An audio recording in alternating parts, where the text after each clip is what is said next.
Guys welcome back to my YouTube channel Unique Classes. तो आज जो है हम अपने एस्टेट और सीटेट को लेकर आए हैं और ये जो है इसमें हम कवर करने वाले हैं अपना पॉलिटिकल साइंस का बहुत इंपॉर्टेंट ये जो टॉपिक है ये रहा है, जिससे आपके पॉलिटिकल साइंस यानी राजनीतिक विज्ञान जो है उसमें क्वेश्चन आपको देखने को मिलेंगे। या फिर आप जो है अगर जीके की भी तैयारी कर रहे हैं, चाहे DSSB के लिए कर रहे हो चाहे केवी के लिए कर रहे हो, तो हर किसी में ये वाला जो पोर्शन है काम आने वाला आप सभी के लिए। तो चलिए स्टार्ट करते हैं। आज का हमारा टॉपिक लोकतंत्र की संस्थाएं। हम लोकतंत्र की जितनी भी संस्थाएं हैं उनके बारे में डिस्कस करेंगे। और यहाँ पर सबसे पहली बात लोकतंत्र की हो रही है, तो सबसे पहले हमें लोकतंत्र के बारे में समझना है। तो लोकतंत्र क्या होता है? लोकतंत्र का मतलब होता है लोगों के द्वारा जो शासन है वो किया जाता है, वो लोकतंत्र होता है। अब लोगों के द्वारा लोकतंत्र में शासन नहीं किया जाता है, इसमें क्या होता है, लोगों के द्वारा चुनी हुई जो सरकार होती है वो क्या करती है, लोगों का प्रतिनिधित्व करती है। यानी कि हम जो है अपनी तरफ से जो चुनाव के टाइम पे, इलेक्शन के टाइम पर हम जो है चुनती हैं अपने सरकार को, वो सरकार हमारे लिए फैसले लेती है, हमारे लिए निर्णय लेती है जो हमारे पक्ष में हो। ठीक है, तो उसको लोकतंत्र कहा जाता है। और ये तो है अब्राहम जो लिंकन है उन्होंने भी लोकतंत्र की डेफिनेशन कुछ इसी तरीके से दी है। ठीक है, ये भी ध्यान रखना है। और साथ में बता दूं, अगर आप एस्टेट या सीटेट की तैयारी करना चाहते हैं तो उसकी ऑलरेडी और भी वीडियोस मैंने अपलोड की हुई है, उसे भी आप देख सकते हैं। जैसे कि वैदिक सभ्यता, हड़प्पा सभ्यता हो गई, और भी हिस्ट्री की कुछ और वीडियोस हैं, और ये पॉलिटिकल साइंस की फर्स्ट वीडियो आपकी। और लिंक जो होगा प्लेलिस्ट का डिस्क्रिप्शन बॉक्स में दे दिया जाएगा, आप जाकर क्या है उसको भी चेक कर सकते हैं, और साथ साथ में टेलीग्राम ग्रुप को भी ज्वाइन कर सकते हैं। तो देखिए, लोकतंत्र की संस्थाओं के बारे में बात करेंगे, क्योंकि लोकतंत्र की डेफिनेशन को लेकर इतने कुछ खास प्रश्न तो नहीं आएंगे। जो मैंने आपको बताया है उसी से आपके लोकतंत्र की डेफिनेशन का जो क्वेश्चन है वो कवर होने वाला है। तो यहाँ पर मैंने जो है बताया है कि जो लोकतंत्र की जो संस्थाएं हैं वो उसमें आपकी तीन जो है यानी कि तीन पार्ट्स में डिवाइड आपको ध्यान रखना है, विधायिका, कार्यपालिका और न्यायपालिका। अब देखो, विधायिका क्या होती है? विधायिका आपको ध्यान रखना है, विधायिका क्या करती है, विधायिका जो है कानून का निर्माण करती है। कार्यपालिका क्या करती है, उस कानून का पालन करवाती है। और न्यायपालिका क्या करती है, न्यायपालिका क्या है, न्याय करती है। ठीक है, और न्यायपालिका ये भी ध्यान रखती है कि विधायिका और कार्यपालिका दोनों अपने जो कार्य क्षेत्र है उसमें सही से काम कर रहे हैं या नहीं कर रहे हैं, कानून जो है संविधान को लेकर सही से बना है या नहीं, यानी संविधान के अकॉर्डिंग, कॉन्स्टिट्यूशन के अकॉर्डिंग जो कानून है वो बना है या नहीं बना है, उस पर भी जो है न्यायपालिका जो है ध्यान रखती है। अगर मान लीजिए एग्जाम्पल लेते हैं, अगर मान लीजिए कुछ ऐसा कानून बना लिया गया है, विधायिका के द्वारा कुछ ऐसा कानून बना दिया गया है जिससे क्या है, जो कॉन्स्टिट्यूशन के जो रूल्स हैं वो फॉलो नहीं हो रहे हैं, तो उस टाइम पर न्यायपालिका क्या करेगी, उस कानून को जो है सही से बताएगी ये कानून जो है सही नहीं है, और उस कानून को जो है वहीं पर ख़त्म कर दिया जाएगा। तो ये कार्य करती है न्यायपालिका। अब मैंने थोड़ा थोड़ा शॉर्ट में आपको बताया है, पर फुल एक्सप्लेनेशन के साथ हमें पढ़ना है। आर्टिकल्स आपको ध्यान रखने, कुछ जो आर्टिकल्स होते हैं इनसे रिलेटेड वो आपको पता होने चाहिए, और इसी में हम जो है इसके अच्छे से समझने वाले हैं हर चीज़ को। अब देखो, विधायिका की बात की जाए तो जो हमारी विधायिका होती है उसका जो संविधान है, उसमें संविधान में जो विधायिका के बारे में कहाँ पर हमें मिलेगा आपको पता होना चाहिए। जो संविधान का भाग 5 है यानी कि पार्ट 5 है संविधान का, उसमें जो अनुच्छेद, जो आर्टिकल 79 से लेकर 122 तक जो आर्टिकल है वो सारे के सारी विधायिका से रिलेटेड है। ये बात आपको पता होनी चाहिए, और अच्छे से आपके अपने नोट्स भी साथ साथ में प्रिपेयर करते चलिए। अब देखो, हमारी विधायिका के अंदर हमारी संसद आती है, आपको पता होना चाहिए। तो जो संसद है हमारी विधायिका के अंदर, जिसे हम पार्लियामेंट कहते हैं, संसद के 3 पार्ट होते हैं, आपको ध्यान रखना। संसद में कौन कौन होता है? संसद में लोकसभा होती है, और हमारी राज्यसभा होती है, और राष्ट्रपति होता है। तो आपको ध्यान रखना, कई बार क्वेश्चन कुछ इस तरीके से पूछ लिया जाता है, संसद में निम्नलिखित में से कौन कौन सी चीज़ें जो हैं होती हैं। ठीक है, तो उसमें राष्ट्रपति दे दिया जाता है, और आप सोचते राष्ट्रपति नहीं होगा तो आप कट कर देते हैं। इस तरीके से नहीं करना है। और एक और मैं आपको बात बता दूं, राष्ट्रपति किसी भी सदन का सदस्य नहीं होता है, आपको ये बात ध्यान रखनी है। ना तो वो लोकसभा का होता है, ना राज्यसभा का होता है सदस्य। तो राष्ट्रपति क्या है, बिल्कुल अलग है, पर हम उसे संसद के अंदर ऐड करते हैं, आपको ये भी बात ध्यान रखनी है। और राष्ट्रपति जो है ना तो किसी सदन का सदस्य है, और साथ ही साथ ना ही कोई वोट वगैरह, जैसे जो बहुमत के लिए जो वोट करवाई जाती है संसद में, उस टाइम पर भी राष्ट्रपति क्या है, अपनी वोट नहीं देता। राष्ट्रपति को वोट देने का अधिकार नहीं होता है वहाँ पर। तो ये बात आपको ध्यान रखनी है। तो ये जो संसद है, संसद में अगर देखिए तो हम कुछ एक तरीके से कह सकते हैं जो इम्पोर्टेंट फैसले वगैरह होते हैं उन पर राष्ट्रपति के सिग्नेचर हर फैसले पर इम्पोर्टेंट होते हैं। पर राष्ट्रपति किसी भी फैसले के लिए वोट नहीं करता है और संसद का जो एक तरीके से पार्ट कह सकते हैं, अभिन्न अंग कह सकते हैं राष्ट्रपति को, पर राष्ट्रपति संसद का सदस्य नहीं होता है। ये भी बात आपको ध्यान रखनी है। अब चलिए देखते हैं। अब देखो, एक यहीं से क्वेश्चन बन जाता है हमारा कि जो लोकसभा है, यानी कि ये आपका जो लोकसभा है उसे हम इंग्लिश में लोअर हाउस बोलते हैं और जो राज्यसभा है उसे अपर हाउस बोलते हैं। ये बात आपको ध्यान रखनी है। और यहीं से क्वेश्चन बन जाता है कि लोकसभा को निम्नलिखित में से क्या कहा जाता है, इस तरीके से।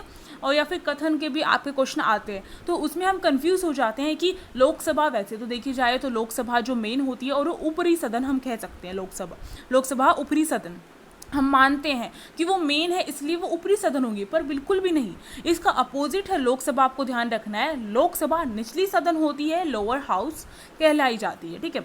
और राज्यसभा अपने कार्य को देखे, उसके क्षेत्र को देखकर तो हमें लगता है कि वो निचली होगी, पर वो निचली नहीं है, अपोजिट है, वो ऊपरी सदन कहलाती है, यानी कि अपर हाउस कहलाती है। यहीं से इंपॉर्टेंट क्वेश्चन जो है बनता है और बहुत जो अच्छे अच्छे एग्जाम होते हैं उनमें यहाँ से क्वेश्चन आते हैं और यहीं पर बच्चे फंस जाते हैं। तो आपको ऐसा नहीं करना, अच्छे से ध्यान रखना है।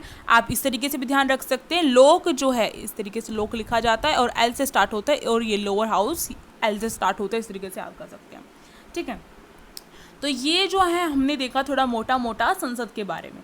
अब हम देखेंगे कार्यपालिका। तो कार्यपालिका के अंदर जैसे मैंने कहा, विधायिका क्या करती है, विधायिका करती है कानून का निर्माण, कार्यपालिका कानून का पालन करवाती है। अब कानून का पालन कौन करेगा, आपको ध्यान रखना है। इसमें दो पार्ट्स में डिवाइड है हमारी कार्यपालिका। एक तो स्थायी कार्यपालिका होती है और एक अस्थायी कार्यपालिका होती है। तो जो स्थायी कार्यपालिका होती है यानी कि जो परमानेंट है, तो उसमें हमारी नौकरशाही आ जाती है। नौकरशाही का मतलब है कि जो सरकार के लिए कार्य करते हैं वो नौकरशाही हो जाते हैं, जिसमें हमारे आईएएस और आईपीएस ऑफिसर वगैरह आ जाते हैं, इलेक्शन कमीशन वगैरह आ जाते हैं। तो ये सारे के सारे जो गवर्नमेंट के अंदर एम्प्लॉय होते हैं वो आपके जो है स्थायी कार्यपालिका में आ जाते हैं, जो कानून का क्या करते हैं, क्रियान्वयन करवाते हैं। तो ये हो जाते हैं। और इसे आप इस तरीके से भी ध्यान रख सकते हैं कि इनको जो है, आपने सुना होगा कि गवर्नमेंट जॉब पालो, आप सभी भी सीटेट और एस्टेट की तैयारी कुछ इसी मकसद से कर रहे होंगे कि आप जो है गवर्नमेंट जॉब मिले, हमारा यही होता है। तो गवर्नमेंट जॉब के बारे में जब भी कहा जाता है कि गवर्नमेंट जॉब की तैयारी कर लो जम के और लग जाओ एक बारी, और उसका एक जो लाभ है ये बताया जाता है कि एक बार लग गई तो तुम्हें कोई नहीं हटा सकता। पर परमानेंट जॉब जो होती है यही होती है ना, और जो हमारी जो प्राइवेट में अगर हम लग भी जाते हैं और अच्छी खासी हमारी सैलरी भी है, पर फिर भी हमें डर रहता है कभी हमें निकाल ना दिया जाए। तो ये जो चीज़ है ये होती है, ठीक। तो ये यही आपको ध्यान रखना। स्थायी कार्यपालिका इस तरीके से आप रख सकते हैं, जो नौकरशाही होते हैं वो उसके अंदर आते हैं। और जो आपकी अस्थायी कार्यपालिका है इसमें आपके जो स्थायी नहीं होते, यानी कि जैसे कि प्राइम मिनिस्टर हो गए, कैबिनेट में जो मिनिस्टर हैं वो हो गए, वाइस प्रेसिडेंट हो गए, प्रेसिडेंट हो गए, ये सारे के सारे जो कार्यपालिका, प्रेसिडेंट नहीं कहेंगे, इसका भी नंग नहीं होते। तो कार्यपालिका में आपके ये सारे हो गए। तो ये सारे क्या है, अस्थायी हैं। अस्थायी का मतलब है इनका कार्यकाल 5 वर्ष का होता है और 5 वर्ष के बाद दूसरी सरकार भी आ सकती है, फिर ये दोबारा भी आ सकते हैं। तो जैसे कि अभी पीएम मोदी जो हैं इस देश को संभाल रहे हैं और आने वाले चुनाव में ऐसा भी हो सकता है कि वो ना संभाले और हो सकता है वो संभालें भी। तो ये जो है ये जनता तय करती है। तो ये जो है अस्थायी कार्यपालिका के अंदर आएंगे, आपको ध्यान रखना है। अब देखिए न्यायपालिका के बारे में हम देखेंगे। तो न्यायपालिका जो होती है वो भी 3 उसमें डिवाइड है अपनी। तो आपको ध्यान रखना है, सबसे पहले हमारा सुप्रीम कोर्ट होता है, सबसे ऊपर सुप्रीम कोर्ट, आपको ध्यान रखना है। अगर ऊपर से बात करी जाए तो सुप्रीम कोर्ट सबसे ऊपर है हमारा, फिर इसके बाद हमारा जो है हाई कोर्ट आता है, और इसके बाद फिर हमारा जो है डिस्ट्रिक्ट कोर्ट आता है, ठीक है। इस तरीके से होता है। तो देखिए जो डिस्ट्रिक्ट कोर्ट होता है उसे अधीनस्थ जो न्यायालय है वो भी कहा जाता है, जिसमें हमारे बहुत सारे न्यायालय जो हैं आते हैं। जब हम न्यायालय के बारे में बात करेंगे तो उसमें हम देखेंगे सुप्रीम कोर्ट और हाई कोर्ट को अभिन्न जो कहा जाता है न्यायालय के लिए, ठीक है। न्यायपालिका में अभिन्न जो कहा जाता है ये सुप्रीम कोर्ट और हाई कोर्ट होते हैं। और आपको ध्यान रखना है जब भी हम कोई भी मुकदमा लेकर चलते हैं तो वो हम कहाँ से स्टार्ट करते हैं, डिस्ट्रिक्ट कोर्ट से स्टार्ट करते हैं। यहाँ पर अगर हमें जो है इनके जो इन्होंने न्याय किया है उससे अगर हम संतुष्ट नहीं होते हैं तो हम जो है हाई कोर्ट में जाते हैं, और अगर इससे संतुष्ट नहीं होते हैं तो हम सुप्रीम कोर्ट में जाते हैं, और सुप्रीम कोर्ट में जो फैसला होता है उसे मानना ही होता है। और अब तो जो है फैसले को लेकर जो है न्यायिक समीक्षा की जो बात है वो की जाती है, न्यायिक रिव्यू की बात की जाती है। तो उसमें जो हम सुप्रीम कोर्ट ने जो फैसला लिया है तो उसको लेकर भी हम क्या है ये लगा सकते हैं कि सुप्रीम कोर्ट जो है अपने खुद के फैसले पर ये हाई कोर्ट जो है अपने खुद के फैसले पर क्या करेगा, वो दोबारा से रिव्यू करेगा, ठीक है। तो ये हम कर सकते हैं, पर सुप्रीम कोर्ट का जो फैसला होता है वो मान्य होता है, आपको ध्यान रखना है, और इसे किसी प्रकार की कोई चुनौती नहीं दी जा सकती है। अब देखिए, अब हम बात करेंगे राज्यसभा की। जैसे कि हमने देखा था, जो संसद है हमारी, संसद के अंदर हमारी लोकसभा और राज्यसभा दोनों होते हैं। तो राज्यसभा की बात करेंगे और ये आपकी अपर हाउस होता है, आपको ये बात ध्यान रखनी है, अपर हाउस कहा जाता है। अब देखिए, इसमें जो अधिकतम संख्या है, मैं यहाँ पर मेन बात करूँगी, क्योंकि अगर हम पॉलिटिकल साइंस की बात करें तो अगर हम डीप में करना चाहें तो इतना डीप में कर सकते हैं कि आप आईएएस की तैयारी कर लेंगे, पर आपको अपने एग्ज़ाम के अकॉर्डिंग ही पढ़ना पड़ेगा। सीटेट एस्टेट करना है आपको तो उसके अकॉर्डिंग करना पड़ेगा, कुछ आर्टिकल करने पड़ेंगे, हाँ बिल्कुल करने पड़ेंगे आर्टिकल्स, बट आपको डीप में नहीं करना है कुछ भी, और ये सब कुछ मैं यहाँ पर प्रोवाइड कर रही हूँ। और फिर से कहूँगी, जो आप बुक पढ़ रहे हैं उस बुक को पढ़िए, एनसीईआरटी जरूर पढ़िए। एनसीईआरटी जो है बहुत मेन जो सोर्स होता है हमारा एनसीईआरटी होता है। अब देखिए, जो राज्यसभा होती है उसमें जो अधिकतम संख्या यानी सीटों की अधिकतम संख्या जो है, मैक्सिमम जो सीट की जो लिमिट है वो कितनी रखी गई है, वो रखी गई है 250 सीटें रखी गई हैं। और इसका जो डिवाइड है किस तरीके से किया गया है, 250 सीटें जो हैं किस तरीके से होंगी। देखो 238 जो सीटें हैं, यानी कि 238 जो सदस्य हैं वो कहाँ से चुनकर आएंगे, वो संघ क्षेत्र और राज्यों के जो प्रतिनिधि होते हैं वो चुनकर आएंगे, 238 आपको ध्यान रखना है। और 12 सदस्य जो हैं वो राष्ट्रपति क्या करेगा, मनोनीत करेगा, यानी कि राष्ट्रपति देखेगा कौन सा, मान लीजिए जो स्पोर्ट्स हैं तो स्पोर्ट्स में कोई अच्छा हुनर है तो उसे भी राष्ट्रपति क्या कर सकता है, मनोनीत कर सकता है राज्यसभा के सदस्य के रूप में, ठीक है, इस तरीके से। तो ये जो है टोटल करके देखेंगे 238 और 12 को, तो आपके 250 जो सीटें वो बनती है। तो ये मैक्सिमम रखी गई हैं, आपको ध्यान रखना है। अब देखिए, जो राज्यसभा है उसके बारे में जो चौथी अनुसूची संविधान की, उसमें बताया गया है कि राज्य के लिए राज्यों व संघ राज्य क्षेत्र में जो सीटों का आवंटन है वो किया जाएगा। तो ये चौथी अनुसूची के अंदर बताया गया। इलेक्शन जो होंगे राज्यसभा के वो किस तरीके से, यानी चुनाव जो है राज्यसभा किस तरीके से होते हैं, अप्रत्यक्ष तौर पर होते हैं, प्रत्यक्ष तौर पर नहीं होते हैं, आपको ध्यान रखना है। और एक और चीज़ मैं आपको बताऊंगी, जिसके भी चुनाव प्रत्यक्ष तौर पर होते हैं वो 5 साल के लिए ही होते हैं, ठीक है, यानी कि हर 5 साल के बाद उन्हें जो है हटा दिया जाता है। तो राज्यसभा के चुनाव जो है अप्रत्यक्ष तौर पर होते हैं, यानी कि हम सीधे जनता जो है उसको नहीं लड़ती है, चुनाव नहीं जो है सीधे जनता जो है अपना जो चुनाव है वो नहीं देती है। अब देखो, जैसे हमने एमएलए जो है उनको चुन लिया और एमएलए वगैरह जो है वो मिलकर क्या करते हैं, राज्यसभा के सदस्यों का चुनाव करते हैं। तो ये जो होगा इस तरीके से प्रक्रिया होती है। तो ये जो है इनडायरेक्ट चुनाव होते हैं, आपको ध्यान रखना है। तो इनडायरेक्ट चुनाव है तो इसका मतलब हर 5 साल के बाद जो है जो राज्यसभा है वो भंग नहीं होगी, ठीक है, आपको ध्यान रखना है। राज्यसभा स्थायी संस्था है, बहुत इंपॉर्टेंट क्वेश्चन है, पूछा जाता है बार बार। तो राज्यसभा एक स्थायी संस्था है, इसका मतलब राज्यसभा कभी भी भंग नहीं होती है। किस तरीके से नहीं होती है, अब इसके जो सदस्य होते हैं हर साल 1/3 जो सदस्य हैं वो क्या है, हर दूसरे वर्ष में 1/3 सदस्य राज्यसभा के सेवानिवृत्त हो जाते हैं। पर राज्यसभा पूरा की पूरी जो है ख़त्म नहीं होती है, केवल जो सदस्य हैं उनका 1/3 जो है सदस्य वही बाहर होते हैं, वो भी हर 2 साल में। और पूरी की पूरी राज्यसभा भंग नहीं होती, पर लोकसभा भंग हो जाती है, आपको ध्यान रखना है, हर 5 साल के बाद। या फिर कोई भी जैसे कि जो पीएम है अगर वो क्या कर देते हैं, जैसे पीएम है वो अगर जो बहुमत अपना खो देते हैं तो लोकसभा टूट जाती है, भंग हो जाती है। अगर जो पीएम है वो अपना त्यागपत्र दे देते हैं तो लोकसभा जो है वो भंग हो जाती है। तो ये कुछ इंपॉर्टेंट बातें हैं। अब देखिए, देश का जो राष्ट्रपति होता है वो राज्यसभा के जो पदेन सभापति और उपसभापति होते हैं उसका चुनाव करते हैं। तो ये भी आपके लिए इम्पॉर्टेंट है। अब लोकसभा के बारे में हम देखेंगे। लोकसभा को लोअर हाउस कहा जाता है, आपको ध्यान रखना है।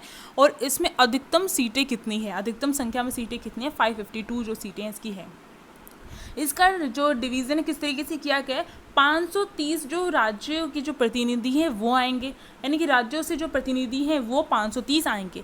20 जो है संघ राज्यों के जो प्रतिनिधि होंगे, वो संघ राज्य नहीं, केंद्र के जो होते हैं केंद्र शासित प्रदेश, ठीक है, वहाँ से आएंगे 20 प्रतिनिधि।